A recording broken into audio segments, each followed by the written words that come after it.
Hello, everybody. This is Secular Sekai with Tridents against Tyrants, and I hope you are all having a good 2025 so far. If you can hear me in chat, give me a plus plus. And also, I just realized I ran. Okay, so funny story for everyone who's in chat so far. I ran to get over here because I was for donations. I've got more than one bank account, so I needed to go to an ATM to move money around.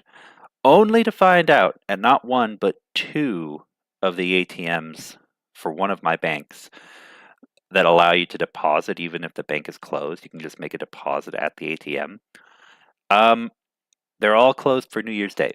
They're all closed for the beginning of the year. So yeah, that was really annoying. Also because I was trying to move it into my Tridents account that's a little easier to make donations and they can be a little bit more anonymous. Um, in any case, yeah, it was really, really annoying. So that's why we're running a few minutes late. All right, I see a plus plus. Welcome, Anna, UTV and Ham, M35 Ben Vids. Let's see. All right, and again, I had to run to get here, so I didn't really have time. If you have Discord, Blue Sky, Facebook, or any other social media that you might be on pretty regularly, feel free to share the stream and let people know that we are live. It really does help out. More people who do it, it only takes a few seconds. The more it really does help out. Um, and really fast. Let me just do a quick round and see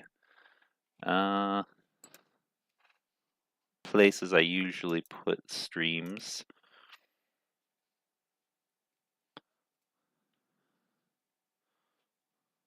And I'll just put this up real fast to let people know that we're streaming in a couple different spots.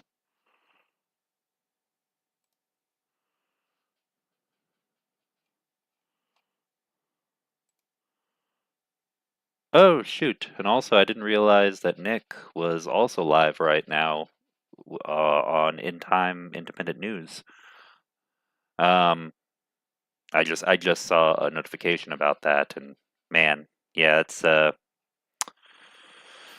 whole thing in New Orleans, really horrible. All right, so let me finish this up, and we will jump right into it.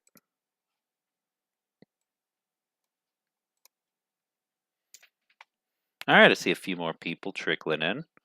Welcome, everybody.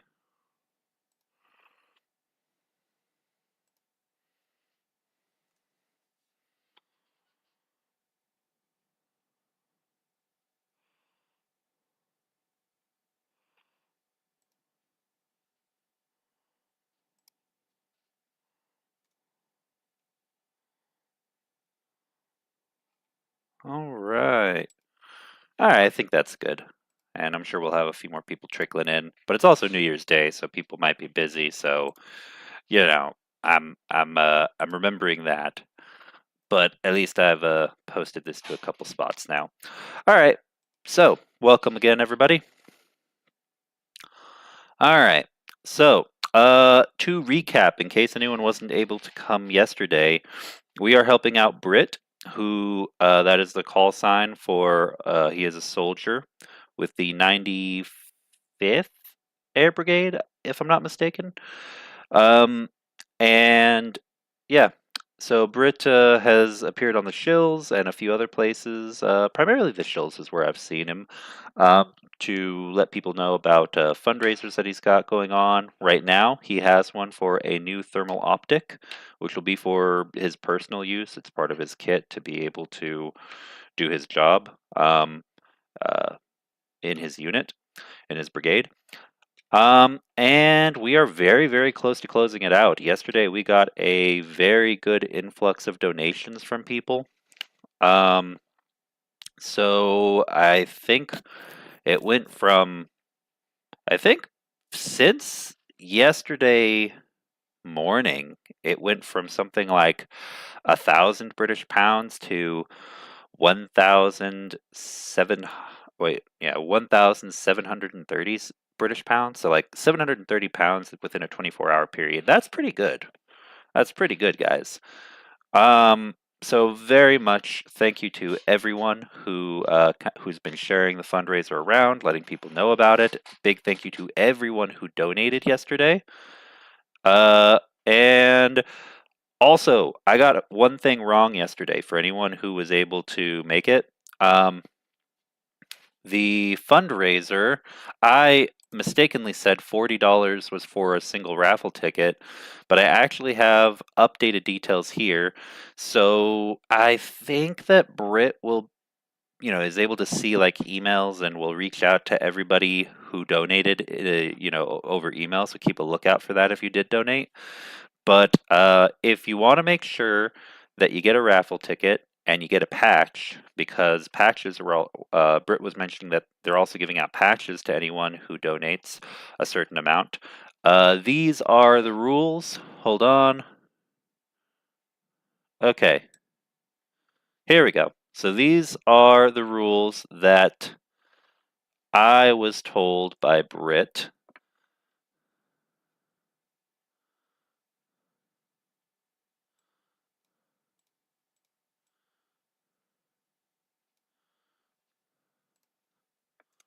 All right, and those are posted. So 40 British pounds or more is guaranteed a patch. So if you donated and you did 40 pounds or more, then you already are, you basically already should be able to receive a patch. It also grants participation in the raffle to win signed flags, however.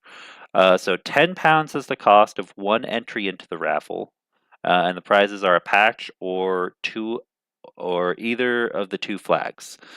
Um, so yeah, if you donated at least 10 pounds, that counts as a raffle entry. Uh, so keep that in mind. And if you donated 40 pounds or more, you are guaranteed a patch plus participation in the raffle, which I think that it gets you, the same as the amount of British pounds that you spent. So I think it's 10 pounds per raffle ticket.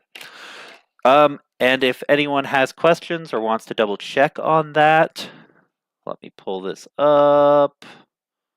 Come on, YouTube.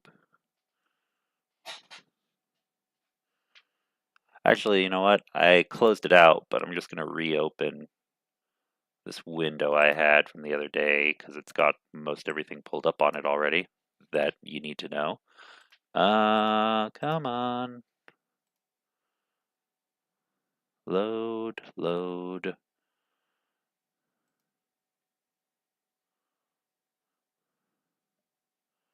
Uh, Here we go. And let me share the screen.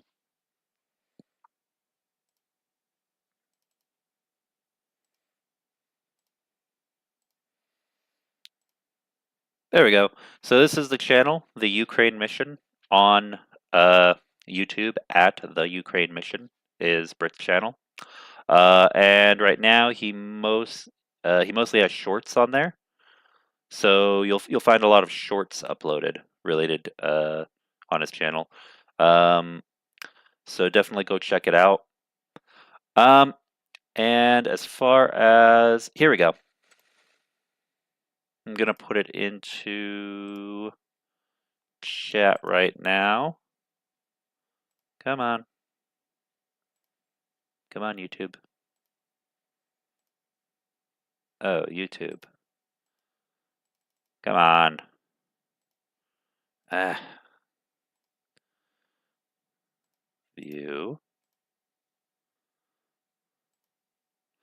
Well, that's very annoying. My YouTube is glitching out on me.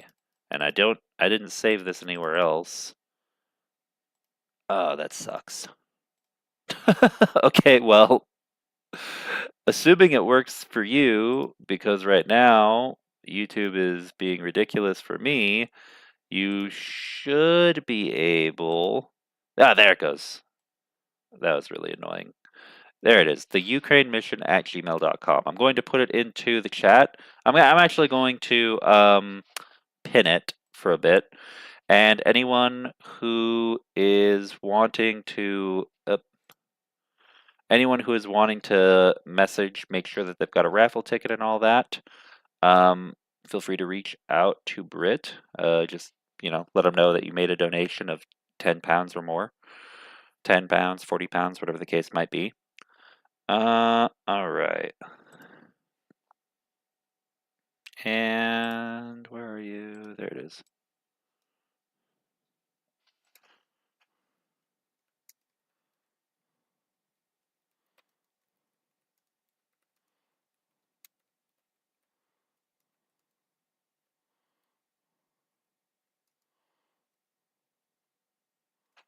All right. There is the email. I've put it into the chat. And let me go ahead and pin it right quick. All right. So, as I mentioned, though, I had to run to the bank and it was closed. So, I can't make any more donation. I can't make a donation until tomorrow morning anyway. I was planning to make one right here on the stream. But we're very, very close. Where we're at currently is, let's see. Let me refresh this. 1,770 British pounds of oh wait. Did we have another one here? Oh, we did. Thank you very much, Mary M. And please be sure, if you're watching right now, along with everyone else, because many people put anonymous or yeah, put anonymous on here. Please be sure to reach out to Brit if you're wanting to see about getting your raffle tickets and your patch. So actually, we're already even closer. We were at 1,730. Now we're at 1,770.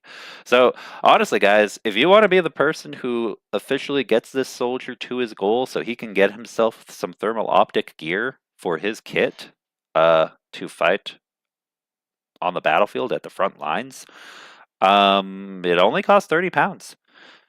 Um, so yeah, every little bit counts. If we have 3 people give £10 to during this stream, then we're done. We will successfully hit our goal. So thank you very much, everybody. All right. And I can only stay for an hour today. Unfortunately, I once again had multiple things pop up, multiple meetings. Actually, yeah, no, I have to go take care of that. So yeah, but hopefully we go ahead and hit this goal tonight. Let's do it. I think we can do it, guys. So let's jump into it. Let's take a look at everything that's going on right now.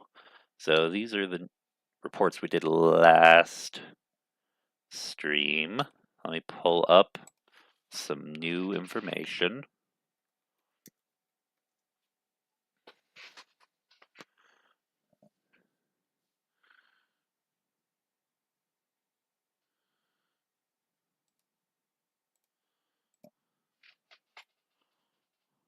Ooh, here's some really good news. Yes, yes. And it's from Yahoo News, which is kind of nice. I like I like when Yahoo still remains relevant, despite the fact that Google has pretty much completely outcompeted them as a search engine, at least. Uh,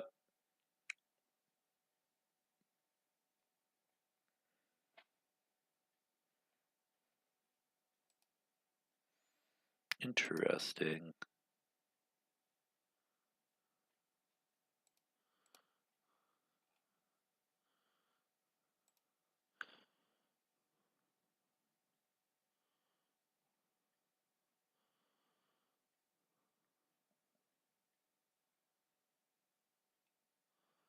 All right, we'll start with these two. No, I'll open up one more.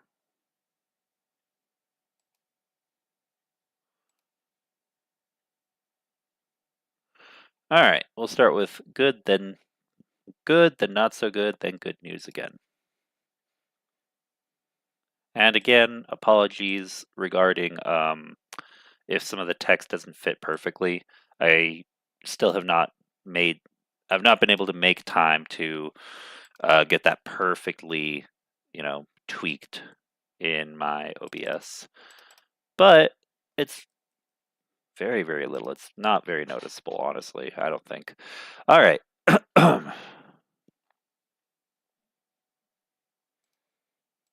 First piece of. Oh, are you kidding me? Is it too long? Oh, that's ridiculous. Okay. Shoot. I'm not used to the link actually being too long for YouTube to allow me to post it. Okay. Well, let's see about fixing this.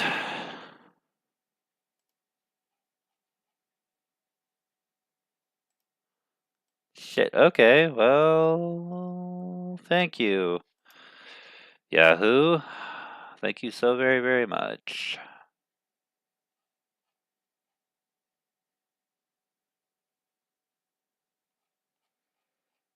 I don't have a URL condenser for this. All right, let's see. It says 30 weapons carried on HTML. I don't think it needs this string query. So what happens if I get rid of that?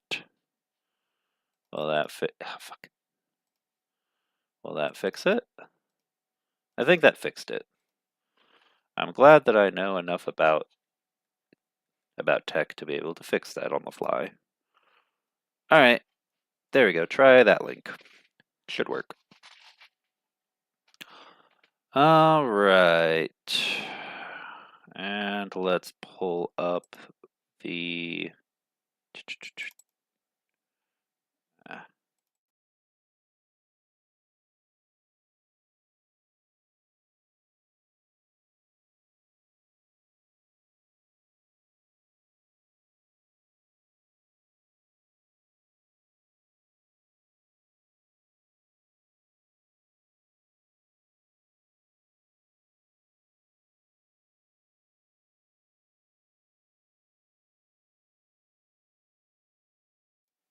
and turn it on. Boom. Okay. So first piece of news.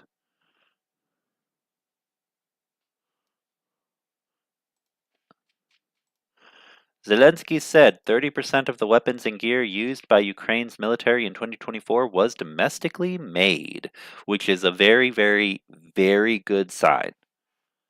Ukraine needs to have a robust military industrial complex. And when I say robust, I mean that I don't just mean spending lots and lots of money like the United States and Germany, for example. I don't mean what, bloated spending that isn't always the most efficient, but still is so large in the amount of production that basically no one in the world can compete except for arguably China. And that's only when they really ramp up their own arms production at some point, which they have not done yet. Although they have slowly turned it up a bit, which has, for example, the U.S. Navy a bit concerned.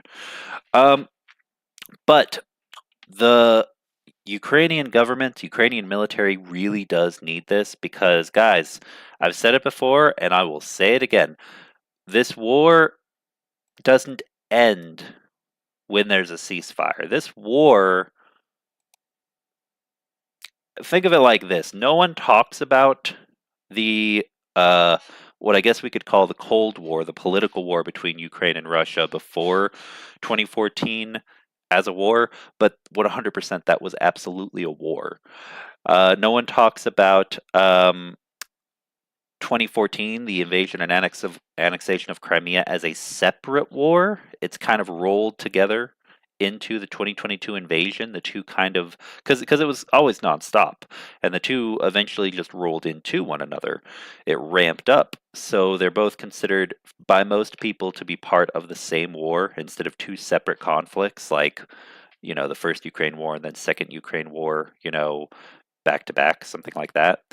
Um, Even when there's a ceasefire, even when fighting and killing officially stops, this war will not be over. Do you know what happens when that moment comes? Arms race, arms race, arms race. Undoubtedly, 100%, I'm completely convinced Ukraine will continue to spend and will continue to invest in its own ability to protect itself, period. Um, it'll still need support from the international community and allies, no matter what, because Russia is such a huge country and likely will also do the same thing and begin producing large amounts of weapons on a massive scale to replace everything that's been used in this war in Ukraine. But both sides are going to be rearming. Both sides are going to be tending, I guess, for lack of a better phrase, tending to wounds, both literally and figuratively, tending to those who have, you know, survived but um, have been harmed or are no longer able to serve. They're going to be recruiting new soldiers. They're going to be refilling their ranks, trying to make it as a, um, basically uh, build up their manpower reserves again through a period of peace where I think both sides. You already see this from Russian propaganda, where they've been pushing this thing where they're saying, it's selfish to not have children, or, like banning quote unquote propaganda about, you know, it being okay to be childless if you are a couple living in Russia. Um, and I'm certain. I mean, I don't think I haven't heard about anything like that in Ukraine, but I'm certain that when the war is over, there will probably be a strong desire, a push for a baby boom in Ukraine. Both sides have economies that are going to be are hit pretty hard by this, but I think with support from the West, Ukraine could bounce back faster than Russia if cards are played right. And when that happens, just like after uh, World War II for a lot of countries, there's going to be a baby boom most likely. When this war is over, my point being, it's not over. It enters a new phase. It went from Cold War political war phase to isolated conflict phase in 2014 to full scale conflict phase in 2022. And whenever the bullets stop flying and the bombs stop dropping, it will once again enter a Cold War rearmament phase. This war is not ending for a long time. If we're defining both uh, open warfare and clandestine warfare, Cold War strategy warfare to both be types of wars. That being said, of course, a ceasefire would put an end to the fighting and killing. So that, of course, in any war, in any conflict, is something that many people want to see. No more people being hurt or getting killed. But that's just my thoughts on the matter. Um, this is something that is going to reverberate for generations. Is the ultimate point that I am trying to make. Let's continue on with this article. And this is good. This right here is an indicator of that fact. And it's also good news for Ukraine because they really, really, really need it. Ukraine is manufacturing more and more of its own weapons to fight back against Russia. Western weapons companies have also opened facilities in the country to feed its war efforts. Ukrainian President Volodymyr Zelensky said that 30% of the military equipment Ukraine used in 2024 was domestically made, with Western nations' support not enough to push back against Russia's invasion. Well, yeah, that's because Western nations didn't give enough. They could have given a lot more. But also, I think part of the reason why there was some trepidation from Western nations was because of the fact that they were aware that none of them were really going to be willing to send extra manpower, and at a certain point, it's not just about equipment; it's also about manpower. Um, and so, yeah, I really do maintain that Western cowardice and lack of innovation really hurt Ukraine in terms of getting the support that it needed to take back more territory and hold the line even more so against Russia. Um, but they've still done a damn good job with what they've had. Ukraine has fought very hard and very well. Um, Zelensky said in a speech on New Year's Eve that 30% of everything our guys had on the battlefield this year, all this was made in Ukraine. He added that the minds and efforts of people who work in the country's defense industry have made us stronger. Ukraine's military industry has soared since Russia launched its full-scale invasion in February 2022. Ukraine is making more and more of its own weaponry like naval drones, howitzers, and glide bombs. It also manufactures its own missiles and successfully tested its first homemade ballistic missile in August, which is fantastic news. An increasing number of Western manufacturers are also setting up operations in Ukraine. Keep that in mind. Beyond war itself, I mean, it is still related to war, but there is money in investing in people who know war. Ukrainians know war. They know what works, they know what doesn't work. They know the difference between theory and practical application. Um, and so basically, this is fantastic to see that domestic production may have further investment from those abroad. These include AeroVironment, an American defense contractor headquartered in Virginia, German arms maker Rheinmetall, and BAE, a major British defense firm. In his speech, Zelensky said that at one facility, he asked a young engineer, "How did you manage to achieve so much? How were these people able to do all of this?" He said the man joked, "They're not just people, they're missiles." uh, so I guess like they throw themselves into their work so much that they might as well be a guided missile, always reaching their target. All right. Ukraine's allies have given the country billions of dollars worth of military support, but Ukraine is facing off against a far larger Russian military, and the war's grinding, brutal nature is seeing both sides expend vast amounts of equipment. Ukraine has at times run critically low on key weaponry and ammunition. It's currently running short on U.S.-made long-range ATACMS missiles, which can hit targets inside Russia. The New York Times reported last week. Ukraine has repeatedly said that it needs more weaponry and defense.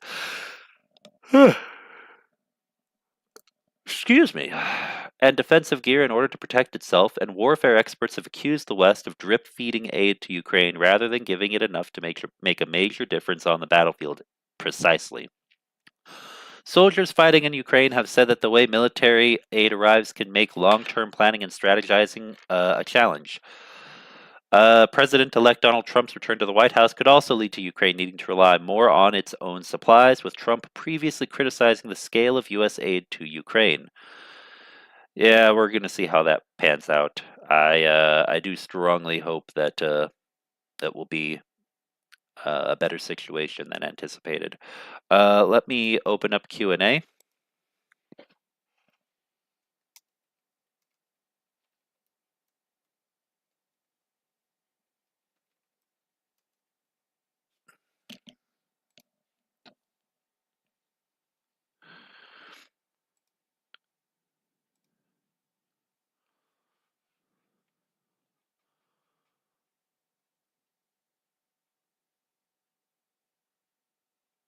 Oh yeah, Anna, please get better soon. I hope you feel better soon. All right, now let's see. In chat, Kanki's GG, just popping in quickly before Canty's stream. Oh, Canty is also streaming. It's so hard to keep up. There are so many of us who do streams. At a certain point, one just has to realize that uh, there's a good chance that there will be someone else streaming at the same time as you.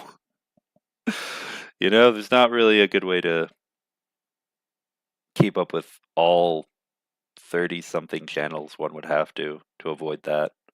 But yeah, thanks for popping in. Um, let's see here. Perfect. All right, I don't see any questions yet in chat, so that's good. All right, let's go on. So anyway, my thoughts on all of this. Basically, this is very welcome news. I'm very happy to see both Poland and Ukraine, and also as a side note, Canada, all increasing military spending because it's absolutely needed. It's absolutely needed for all of these nations. Um, and especially Poland and Ukraine, they're in a part that geographically and historically, the way that Russia tries to treat these two nations, it's sickening. They really need it. These are nations that, well, Poland maybe more so. I'm not very familiar with the Polish healthcare system, but I don't think Ukraine doesn't have, as far as I'm aware, the same kinds of benefits that many EU nations have when it comes to healthcare spending and other social, social safety nets, social benefits for citizens.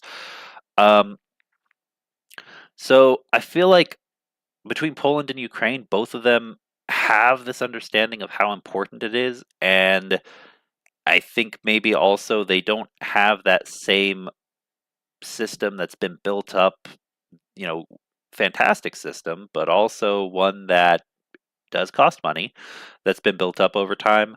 Um, and so there isn't X amount of dollars being spent in this, and that are non-war related, which they really need to cut in order to make it work, in order to grow their defense spending. I think it's I could be wrong, but I think it's been a little easier to allocate funds where they need to for both governments in that case, as opposed to like if say Germany or uh, I don't know. Mm, who's a good example?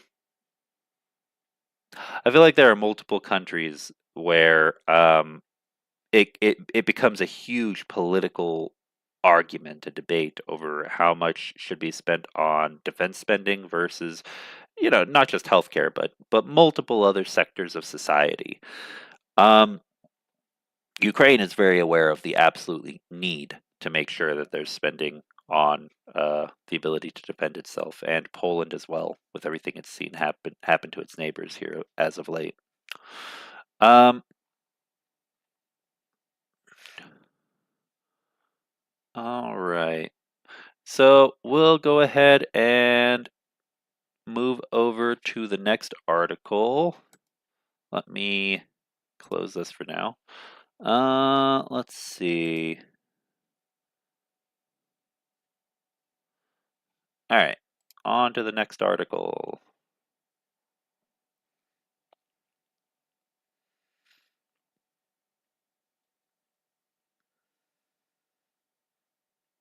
There we go. Okay, this one is from The Guardian. Let me put it into chat.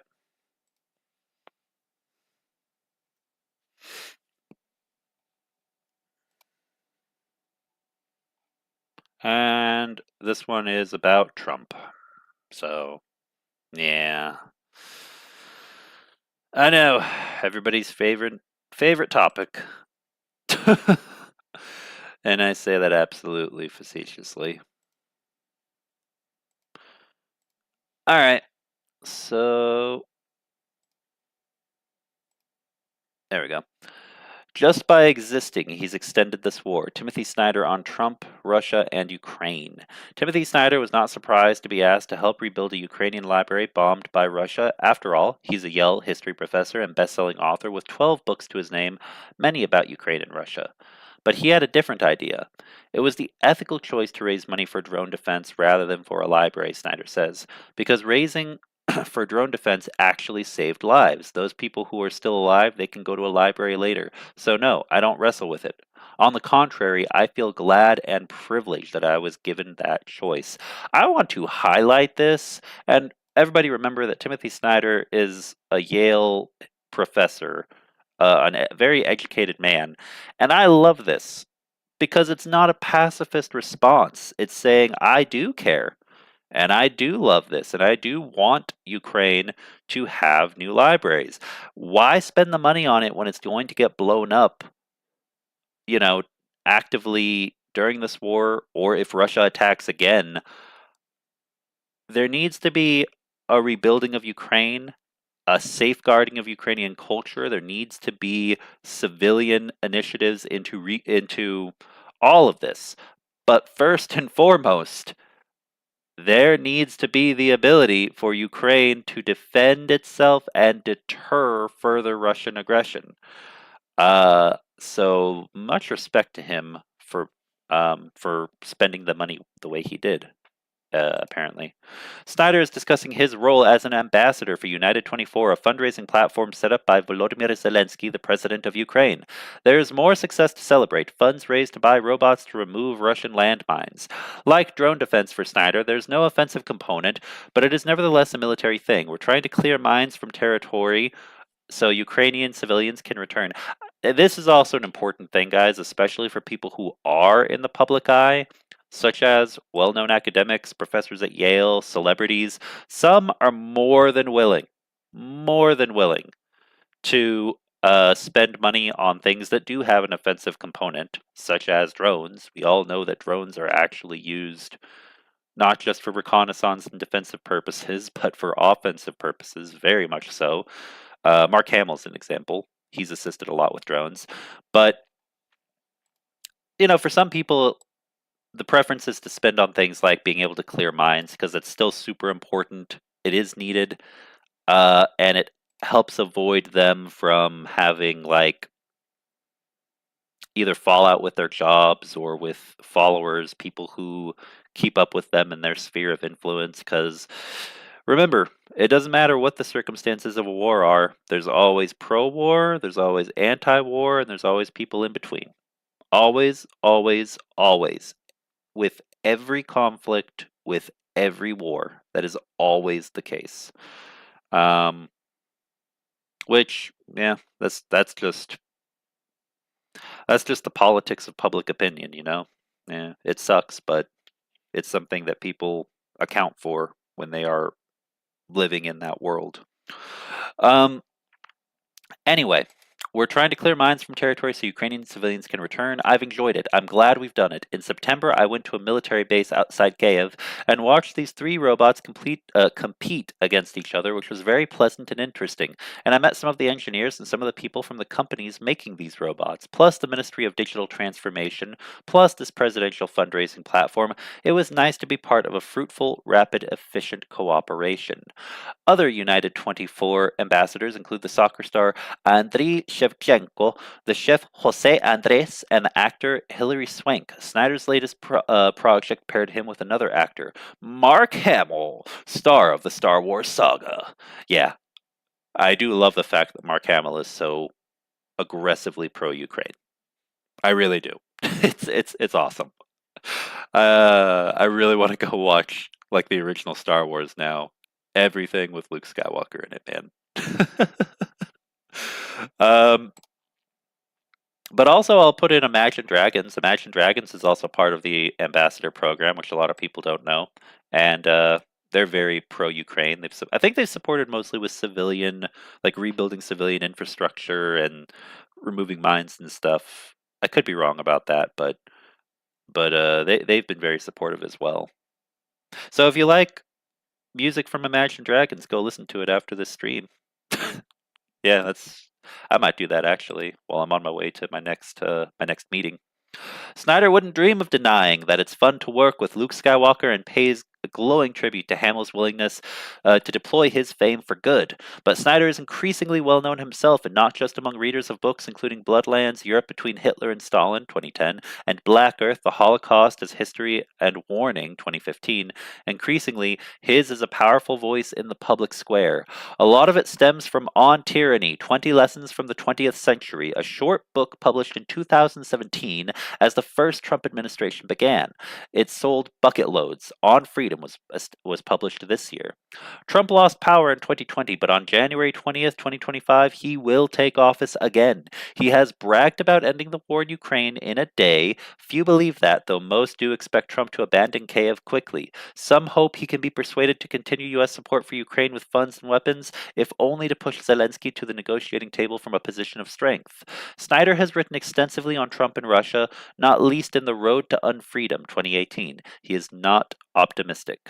So, again, I'm part of many groups. I'm part of some groups that have, believe it or not, I'm part of some groups that have very pro-Ukraine individuals who also are also sometimes quietly, sometimes loudly pro-Trump, which I don't understand how someone can be both of those things, but okay.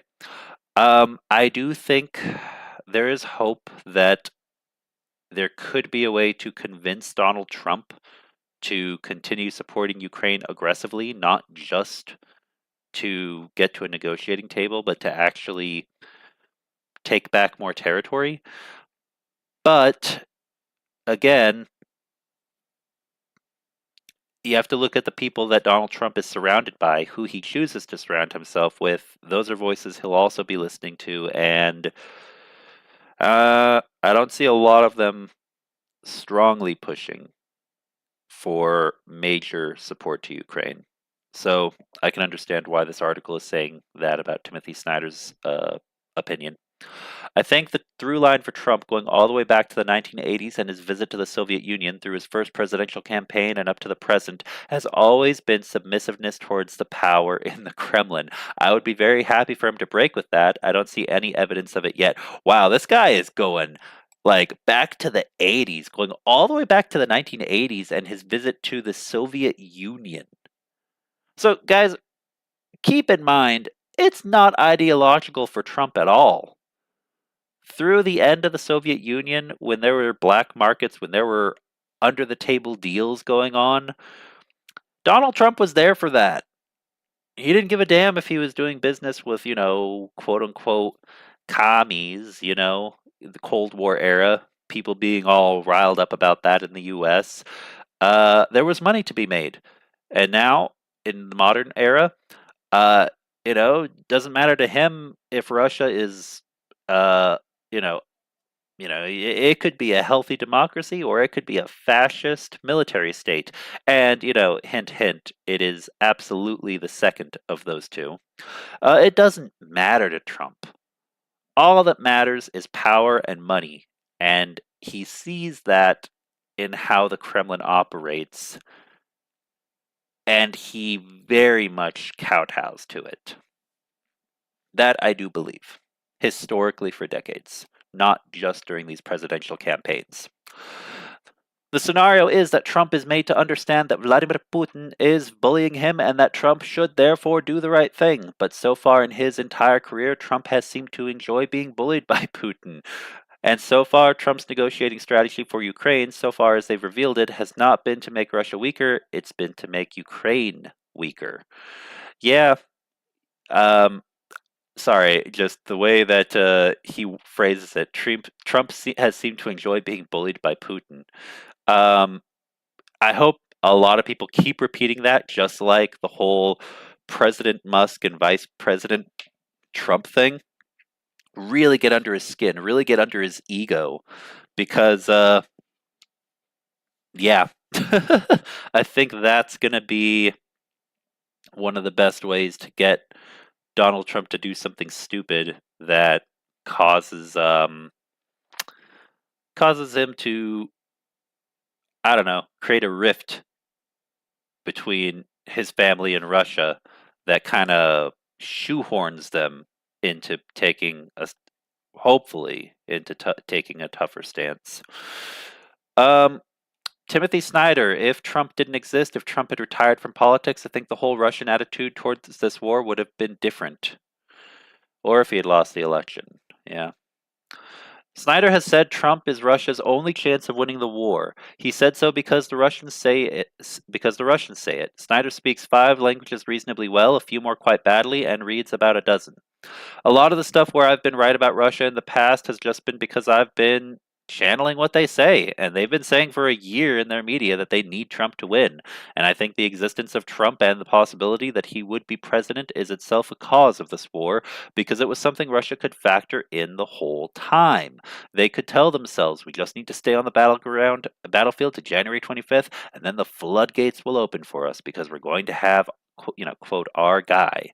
If Trump didn't exist, if Trump had retired from politics, I think the whole Russian attitude towards this war would have been different. This war is strategically idiotic for them, as they must know, but the fact that Trump was there meant they could always rationalize it. Just by existing, he's extended this war. On January 9th, 2021, 3 days after Trump's supporters attacked Congress in an attempt to overturn his defeat by Joe Biden, Snyder published an essay in the New York Times.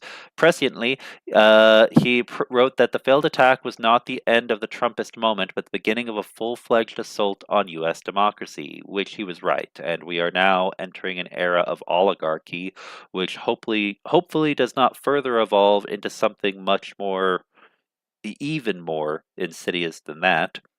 Snyder just knew that the big lie would become a reorganizing principle in American politics, and it has. Trump is now screening candidates for cabinet positions on the basis of whether they're willing to repeat the big lie that he won the election in 2020, and a lot of his voters believe it, and therefore despise others who don't. Again, Snyder sees parallels with Russia. It verges on being a kind of Stalinist-style purging device. The thing is entirely imagined, but nevertheless, you're gonna go after people on the basis of something that's entirely made up. It's a loyalty test. That's it. The facts don't matter. The truth doesn't matter. All that matters is loyalty in the MAGA camp, in Trump's camp. It's reorganized all of American politics, and that was something I expected. If you look at South Korea a couple of weeks ago, both parties resisted the president's martial law declaration. But we didn't get resistance to Trump out of American Republicans. We got it out of them for about 2 days after January 6th. And because of that, Trump was able to come back. Exactly. People, I don't care if you're an American, a Canadian, from a European country, from Africa, from Australia, from any part of Asia, from North or South America, wherever, pay attention to the political health and the behavioral patterns, not just like rhetoric and emotional outbursts of, people who are for or against different political parties, but the behavioral patterns of your political parties in your country. That is how you do analysis. That is how you have a better idea of what will or will not come to pass. And the fact of the matter is that the United States political system, it's not just vulnerable, it's fully infiltrated. And that should scare the hell out of a lot more Americans. It should have them out on the streets protesting, but it doesn't. It doesn't because they're so jaded. The only thing that would get them out onto the street, possibly, is if they went through the kind of hardship that Ukrainians or that people in other countries go through, meaning actively losing their lives from a conflict or actively starving to death as though it were the Great Depression. And even then, there would still be camps of information warfare for different ideological, socio-political movements. Americans need to wake up. In any case, Snyder also laments as laughable the behavior of the U.S. Supreme Court, which cleared the landscape as best it could for Trump to return. This legal immunity business and the ruling that he was not an insurrectionist or that the insurrection clause in the Constitution, Article 3 of the 14th Amendment of the U.S. Constitution, which disqualifies insurrectionists from federal office, has effectively been vacated. These are extraordinary actions to make it possible for him to come back. As he came back, powerful people adjusted accordingly. Shortly before Election Day, the owners of the Washington Post and the Los Angeles Times forbade endorsements of Kamala Harris.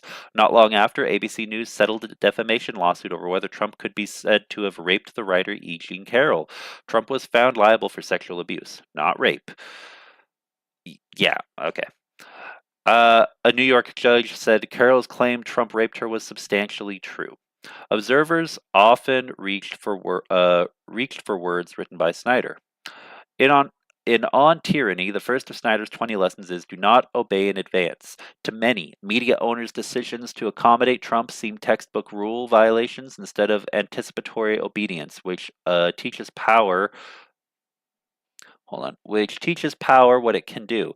Asked if he ever anticipated how influential his first rule would prove, Snyder says he simply wanted to put his 20 lessons in the right order, and clearly do not obey in advance had to go first, because if you can't do that one, then none of the rest really matters. If you aren't putting up a resistance from the beginning, then you're just paving the way for authoritarian oligarchy or worse, actual one party state fascism or other forms of authoritarian rule to uh, pave the way to bulldoze through your society. Why it was in my mind? I think it's because it harmonizes both with 1970s Soviet dissidents or anti-communist dissidents, whose main thing was to kind of be eccentric and orthogonal and to do their own thing, rather than the normal or normalized, and with the wisdom of the Nazi takeover in the 1930s, where there is in fact a German phrase which is Volausch, oh, Volaus, Volauschande, Volauschande, Gehorsam, which means obedience which leaps out ahead or jumps out ahead. Exactly.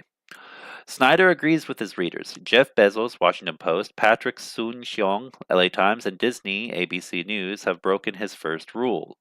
It's particularly distressing that the billionaires who have made the media outlets so, who are in some sense the most powerful, like, what do you have to be afraid of? Why don't you do something interesting that the historians will remember you for instead? But I also want to say it's not surprising. The reason we have lesson one of On Tyranny is because we can't count on the non-regime proximate oligarchs to do the right thing. Like the regime proximate oligarchs like Elon Musk, they're doing the wrong thing. It's particularly distressing that it's the billionaires who have the media outlets, so who are in some sense the most powerful. The point is that we can't implicitly say, oh, it's the big guys who own the LA Times and the Washington Post give up, then it's okay for us to give up. The whole point of anticipatory obedience is that, yes, a lot of people are going to do it. Don't obey in advance is always about the tension you feel because you're doing something different from everybody else. So one thing I slightly worry about is that as we write about how all the big guys are capitulating to Trump in advance, we implicitly create that as a norm. The whole point of don't obey in advance is you're going to look around and other people are going to be obeying in advance. And that's a sign of what you're not supposed to do. You have to draw your own circle. So this kind of wound up really focused on American means of resisting the influence of Donald Trump on their system. But oh, there's still more? Oh, I'm sorry, there's still a little bit more. Oh man. Okay, we're gonna finish this. Yeah. There will be more to worry about. As we speak, Capitol Hill is abuzz. Trump isn't in power yet, but Musk, the world's richest man, chief sponsor of Trump's comeback, appears to be telling the president-elect what to do. House Republicans produced a bipartisan government funding proposal. Musk didn't like it and said so on X, his social media platform. Trump blasted House Republicans, which scurried to think again. The government lurched toward shutdown. The episode was right out of Trompa Moscovia, a name for the new United States or for a new U.S. state of mind that Snyder recently christened on Substack. I think we overestimate Trump and we underestimate Musk, he says. I think that's true. Musk is many things, including a deplorable human being, but he's not an idiot. And whereas Trump is many horrible things, but he is an idiot. People focus a lot on Trump, but they even audibly say the quiet part out loud. This man's an idiot. He can easily have his strings be pulled. Musk is not exactly the same as that. He's not a genius, but Musk is savvy when it comes to business and I would say with politics as well. So, yeah. In any case, he says people can't help but think that Trump has money, but he doesn't. He's never really had money. He's never even really claimed to have money. His whole notion is that you have to believe that he has money, but he's never been able to pay his own debts. He's never been able to finance his own campaigns. Musk, with an amount of money that was meaningless to him, was able to finance Trump's campaign, essentially. And all the threats that Trump is now going to issue, I'm going to primary people, I'm going to sue people, Musk is going to pay for that, not Trump. And pay as in financially, out of his own pocket. And when Trump needs money for anything, he's going to be asking Musk. Unless Trump breaks it off right now, he's going to be in this kind of dependent relationship for the rest of the way because you get used to people giving you money. Trump is a little guy, and Musk is a big guy when it actually comes to having money. And I think if you were a friend of Trump, you would be worried. So I thought about this dependency position. I was going to call it Musco-Trumpovia because I think Musk is a more important person, but Trumpo-Muscovia had a nicer ring to it. And I want Muscovia because I want the idea of Russia to be there in the background because a lot of smart Russian hands are saying this all the time. This is kind of like the 1990s in Russia. You have the doddering, rich but not very rich president, Boris Yeltsin then, surrounded by the more youthful, more active, ambitious oligarchs. That's the kind of scenario you're in, America, now. So, yeah, it's ironic. We are seeing that. We are seeing. I've said I really hope that Donald Trump doesn't end up being either the Yeltsin or the Gorbachev of the United States. Uh, I don't think it will get that bad, as in to a point of such extreme destabilization that you see things break apart. But I do think things are going to get really rough. So, to all American friends out there, stay strong and, you know, be there for one another and stand up against this for your own nation and for Ukraine and really just for the whole world, really. We really need you to stand up. All right. Anyway, on to the comments because I need to take a look at them.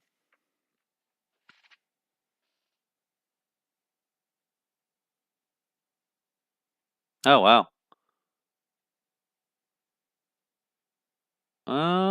Shoot. Well, we have a few people. Maybe I spent too long on this one topic. Or maybe it's because it's New Year's Day. But we got yeah, only a couple of people here right now. Uh, let's see. All right. So I'll have to pop over to Candy Stream too. We're 57 minutes in. Let's see. We'll end on a happy note with some good news, and then I have to go take care of this other thing I have to do. If we don't get any donations today, then I'll probably go ahead and once I'm able to get to a frickin' ATM tomorrow, I'll probably close out the last of this fundraiser myself. But who knows? We might end up with some donations between now and tomorrow. Um, so let me switch to the last article and we'll close up.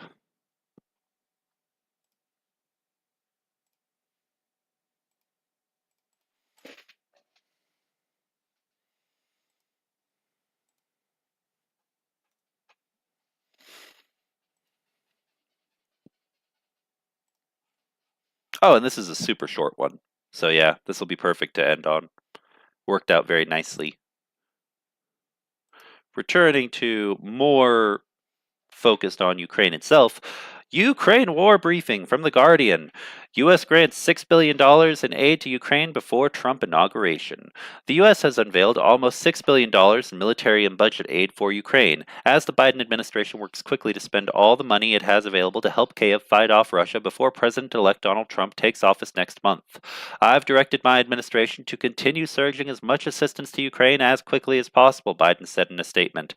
At my direction, the United States will continue to work relentlessly to strengthen Ukraine's position in this war over the remainder of my time in office.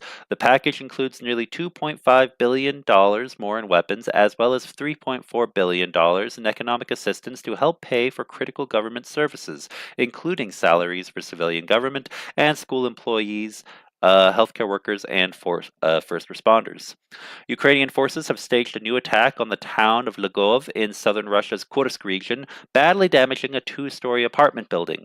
The region's acting governor said on Monday, a week after 4 people were killed in another strike, Alexander Kingstein, a writer writing on the Telegram messaging app, said one person was injured in the latest attack in the region, where Ukrainian forces have seized a chunk of territory after launching an incursion in August.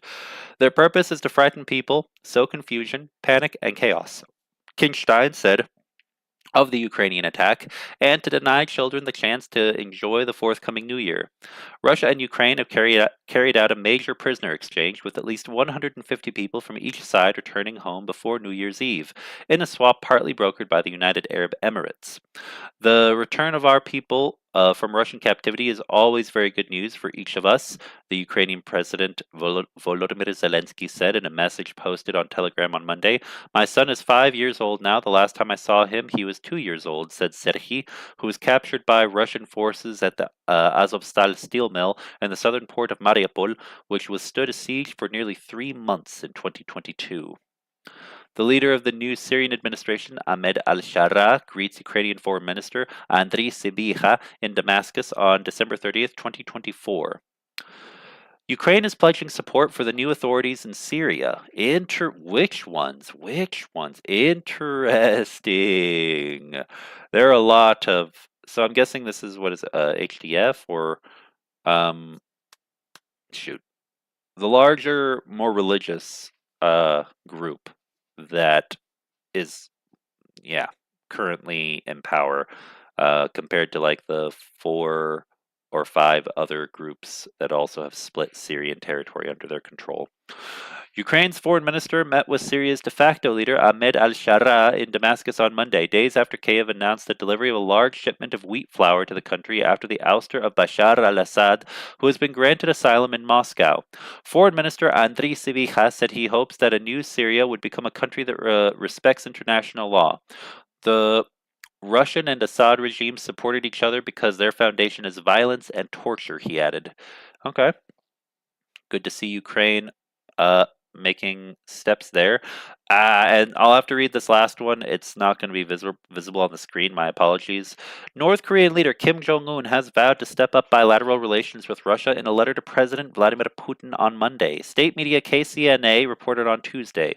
In the message, Kim sent New Year greetings to Putin and all Russians, including their troops, and wished that the new year 2025 would be recorded as the first year of victory in the 21st century, when the Russian army and people would defeat, quote, neo-Nazism and achieve a great victory, KCNA said.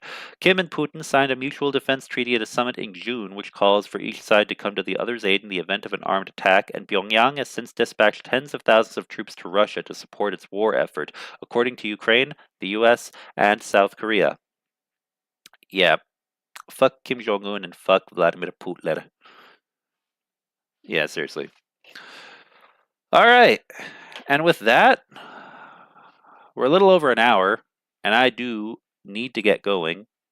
And it's New Year's, so I think several people had to go and take care of a few other matters. But thank you for being here, everybody.